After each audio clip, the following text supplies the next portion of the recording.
my name is Hannah Beth, and I've decided to finally put together a YouTube channel for my artwork, showing tutorials and stuff like that. So I thought, what better way to introduce a channel than to do a mohair tutorial. And if you don't know what mohair is, it's a type of hair that comes from a goat, I believe an Angora goat. And it is used for stuff like dolls and model horses, which is what I'm into. I customize briar, resin, Peter Stone, what have you, model horses. And I recently got into mohairing, but one thing that I learned is there aren't many like video tutorials out there. So I wanted to go ahead and make one just so people know what to do. I kind of went into it blindly, and I will show you the model that I haired recently over the past couple months. And I will also do like a brief little collection tour. This is my studio. This is where I do most of my art. It's a little bit cluttered right now. I have to go through some stuff, but I use acrylics.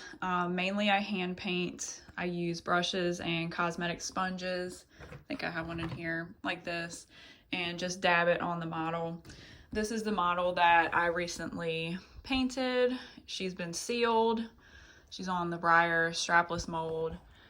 Very unique paint horse pattern based off of a real horse, by the way. This side isn't because I couldn't get a picture of that side of the horse. But anyway, just to give you an idea, this is the horse that we will be hairing today. And this is just a brief collection tour. I've only customized 2 of these horses. This one, Orca, and this Champagne running mare. This horse is based off of a drawing I did. Can't really see it with the glare, but it's a drawing of a wild horse. I really fell in love with that horse, so had to make a model of it. And this is a resin by Alexandra Heaven Wright. Very nice resin horse. So his name is Orca because he reminds me of one.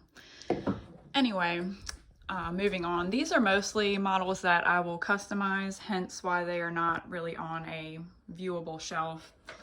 And then down here we actually have my barn, which has lights. Let me turn them on. This is my little barn. This is the horse that I haired recently. His name is Gunship, and he's a buckskin with like the silver jean. So this is what we're kind of dealing with. The mohair is wavy. So even after applied and styled, it will have a wave to it like this. I kind of prefer the wave. Some people probably don't for a model horse, but you can straighten it and you can set it with like a spray. But I just didn't feel like doing it. I really liked how it turned out. So that's him. And I will say this is my first haired horse since I was about 10.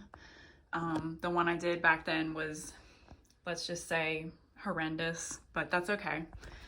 We all have to learn. So this is my little barn. I love little things. I love making little things. Got some resin water here. Anyway, and then this is my last shelf, which some of these will be customized as well. The cows will be. And I'm planning on hairing these at some point. So yeah, that's my collection and kind of what I do. I do sell my models on eBay, but I go through phases where I want to hold on to them. So the customs that I do have, I probably will be holding on to, and the one that I'm going to be working on today. I also do acrylic paintings. I might make some videos on those at some point, but for now we're just gonna get into this. So this is the tutorial that I went by. This is Rio Rondo's tutorial on adding mohair to a model. Now I will say mohair isn't the only hair you can use. You can buy doll hair from places. You can also, I've heard, use acrylic yarn if you like brush it out, and it makes kind of like a hair that you can add. I haven't tried that yet. I might try it in the future, but for now I'm just using up the mohair that I've purchased. And so it's good to have a tutorial like this. I will link this tutorial in the comments or in the description of the video just so you can go through it. It's good to read through this whole thing before you actually do it. That way you know everything to do correctly. And so I will also link the mohair that I'm using. It's about 20 bucks for this size. Obviously I used some of it on that other horse, but it's a decent amount, and it comes in different colors as well. I know you can dye it, but just for ease, I just bought the white and the black just to use. I'd rather not dye it myself, but it is possible. So now I will go into the materials that are required for this. It's also in the tutorial, but I'll just go over it here. Obviously you'll need a model.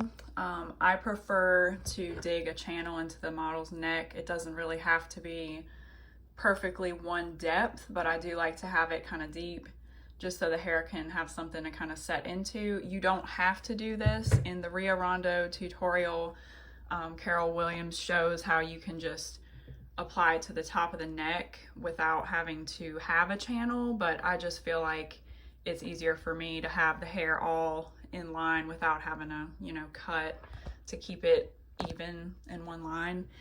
Obviously you want to seal your horse before doing this, and I've also sealed the hooves with a gloss just to keep them a little bit more durable as I work with the horse.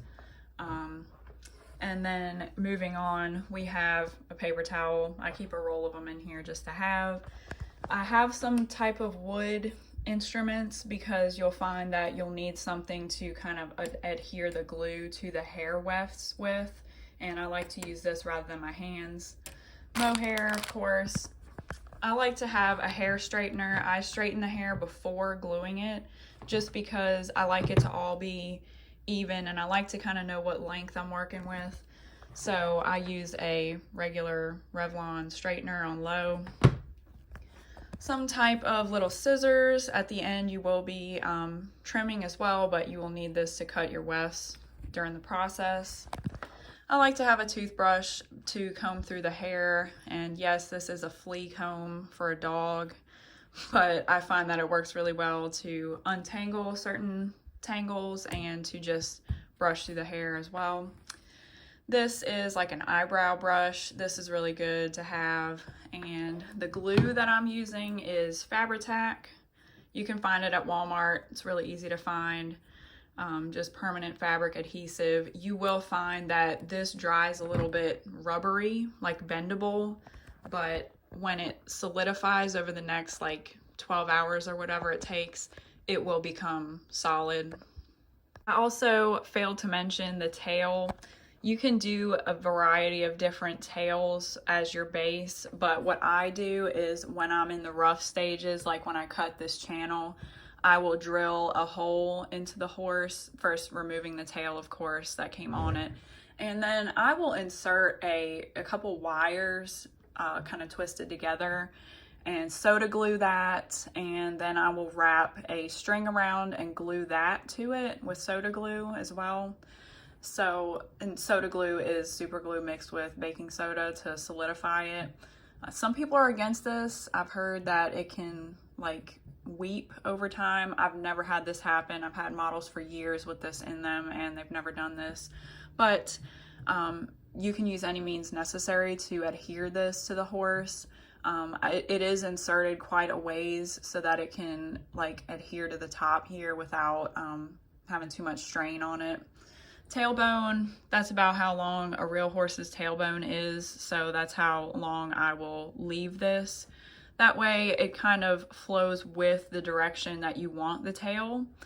And then I will also add a little bit of clay, like epoxy, when I'm sculpting, in the sculpting phase, just to smooth out this area a little bit and make it kind of seem like there's no transition between the tailbone and the horse.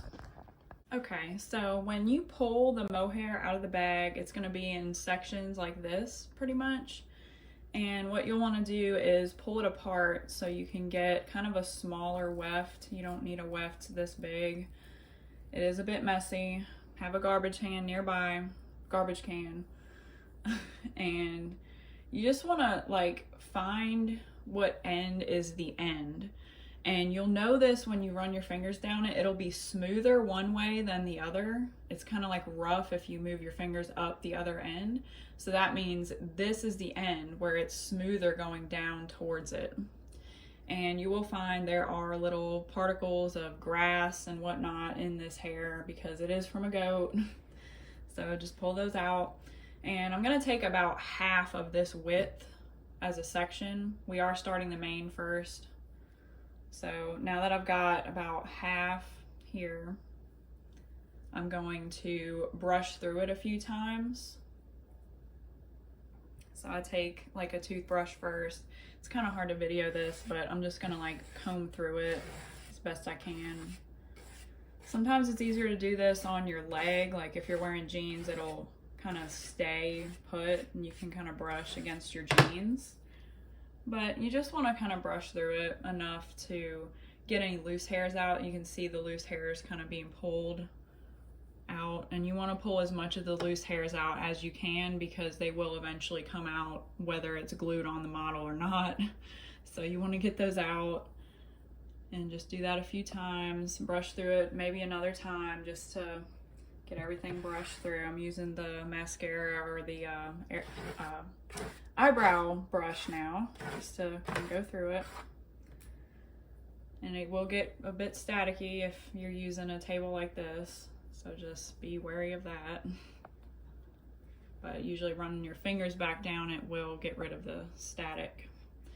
So now we've got a pretty decent weft here. This is about the width that I'm gonna do for each mane section, and we will be doing many mane sections and overlapping them. So now, as you can see, I have several little wefts. They are thinner than this, it's just puffed out. So I like to get a few ready before I start applying the glue. So now that we have our wefts, what we're gonna do is take it by the top and hold it rather tightly. And then you're gonna take your straightener and you're gonna just make a few passes down to kind of get it more straight, just so we can work with it better. And so as you can see, it's a lot straighter. It did kind of get a little bit staticky, but running your hand down it will get rid of that. And just pull out any other hairs that happen to come out.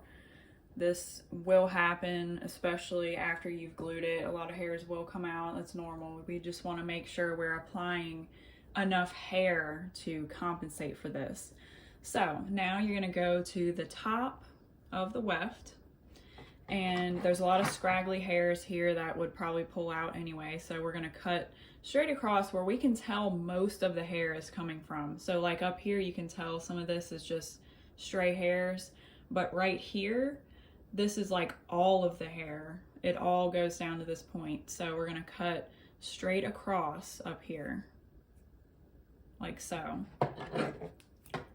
So now you can see it's a more even cut, and now we're ready to apply our glue. So now we've got our glue, and I've set the weft on this piece of wood, this thicker piece. You can really use anything for this. You could use like possibly cardboard. I'm not really sure if that would stick too badly, but I find that a popsicle stick type material works well for me. So we're going to set this down on it and just try to keep it tight together. And then you're gonna apply a little dab of the glue to the very end, about the last millimeter of it. And then you're gonna take your other stick and just kind of like work that into the hair so it's fully saturated at that last like millimeter or two. And then you can pull up your weft, and as you can see, the end is pretty saturated. So now we're just gonna cut that off one more time just to cut those little stragglers.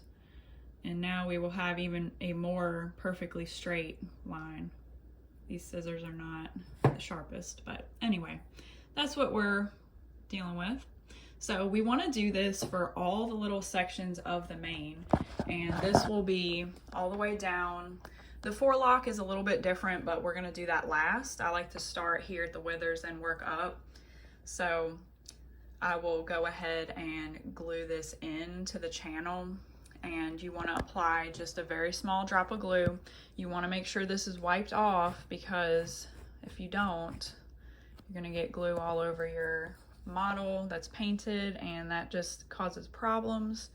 I believe in the tutorial you can wrap your model just to avoid that, but I'm just going to go in here, if it'll focus, with a little bit of glue like so, and just pull that away. It will make a lot of little strings. So now we've got our little bit of glue in there. We're just gonna, sorry, this is hard holding the camera as well, and just stick that in there in the very end.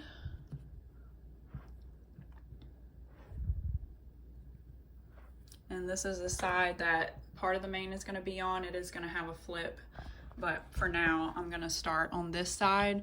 Just glue it on whatever side that you're wanting it on, and then you can always, when you get to a flip it over. So now we've got it in there. I'm going to show you how to overlap them in the next little segment here, but that's our first little weft. I may add a little bit more glue on top just to kind of seal that in there a little bit better, and then we will move on to the next one. Okay, I hope you can kind of see this, but anyway, I've got our next straightened section that's cut off at the end, so it's straight. And now I'm going to slightly overlap that with the other one. I'm gonna go ahead and apply a little bit of glue slightly on top of the previous section.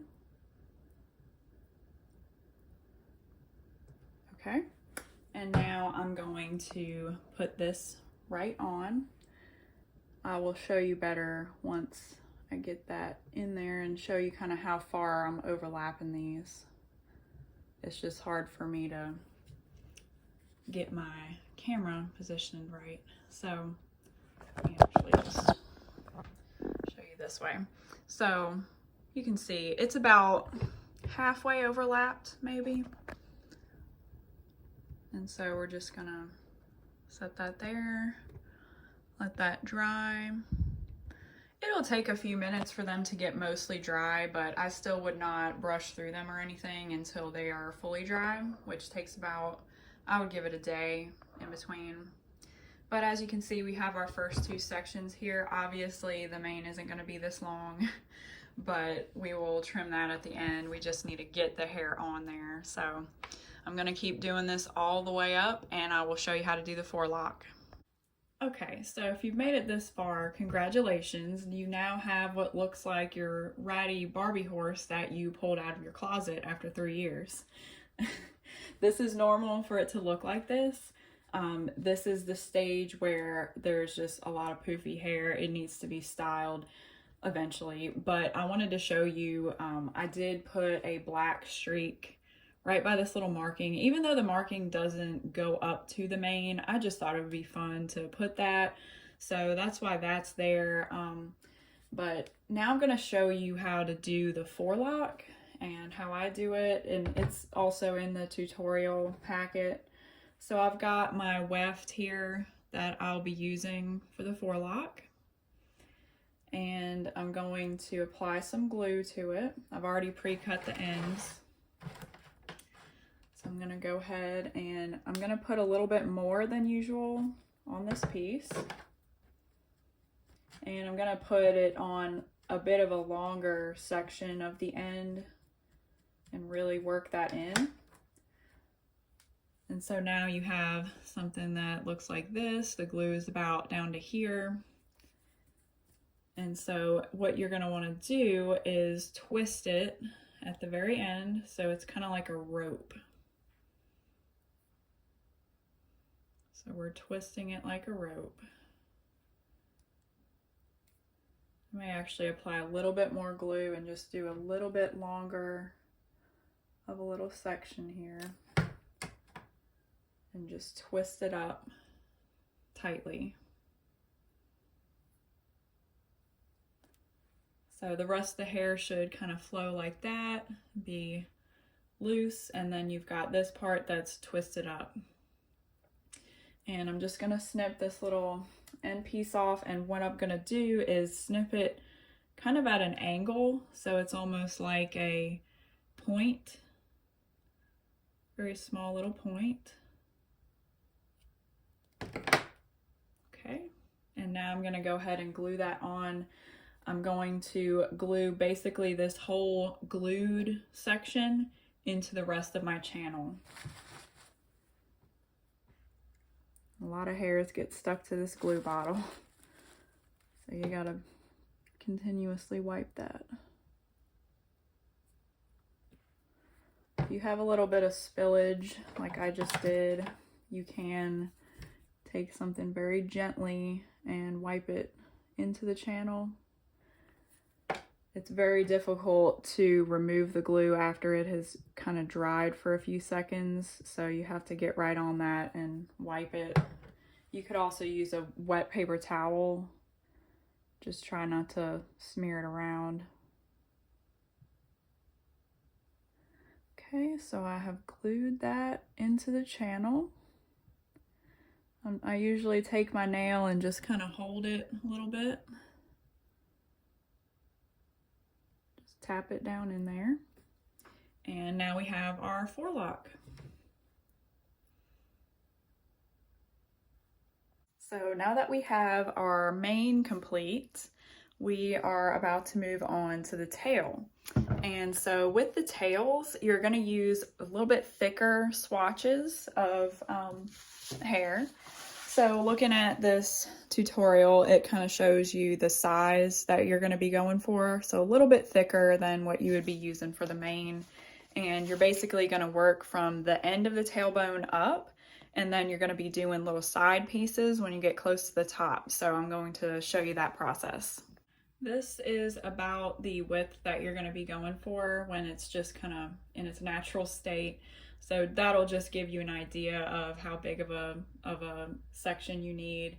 And what I'm going to do is the same thing I did for the mane. I'm just going to brush through this, straighten it, put the glue on the end, cut it straight, and then I will be applying it to the base of the tail. Okay, so this is the section. I've applied my glue to the end, and now I'm going to apply more glue to the base of the tail, and I'm going to go all the way around the base. And now I will take this section, and what I'm going to do is wrap it around the base of the tail. So it kind of goes all the way around. It's not going to quite go all the way, but it'll at least cover most of the base. We will be applying a small section underneath just to cover up that end of the tailbone. Once all the hair is on there, you're not going to see it anyway, but I just like to get that kind of look. So that's the first little section. And we're just gonna keep layering this exactly like this all the way up, and then we're gonna start adding some sections on the sides as well. Okay, so now that we've layered up all the way almost to the top of the tailbone, what we're gonna do now is we're gonna apply the little side sections, which in the tutorial it'll tell you here, continue to add swatches until you get to the area where the tail curves toward the body. So you're gonna take smaller, thinner swatches at this point and use about half the hair that you had been, and you're gonna angle them up towards the top of the tailbone. So I'm just gonna show you with one here. So I've got two kind of narrower pieces, and what I'm gonna do is angle it so that it almost blends in with the rest of the tail, but still has a little bit more like of an angle towards the ground, if that makes sense. So it should look something like that, where you can see it kind of going down right here, but it still kind of blends in with the rest of the tail. We don't want to make a sharp 90-degree angle here with that. So that's just an idea of how that's supposed to go.